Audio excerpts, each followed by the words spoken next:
कसं सहन होतं तुला एवढं सगळं? भारी आहेस यार तू. म्हणजे तुझी परिस्थिती बघितली की मला वाटतं की देव पण तुझ्या विरुद्ध आहे. त्याला तुझी दया येत नसेल काय?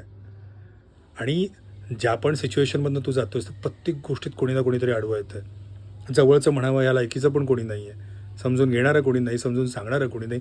तरी तग धरून आहेस. चेहऱ्यावर स्माईल असते. विचारलं तर "बघू रे, होईल रे." कुठनं येतो एवढा कॉन्फिडन्स? कसं जमतं एवढं सगळं मॅनेज करायला? गट्स आहेत तुझ्यात. तू ना, तू वेगळाच आहेस काहीतरी. मला माहिती नाही कसं जमतं तुला, पण एवढं माहिती आहे की तुझं चांगलं होणार.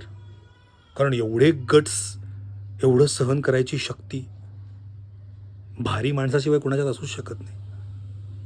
सो तू भारी आहेस. तू भारी आहेस.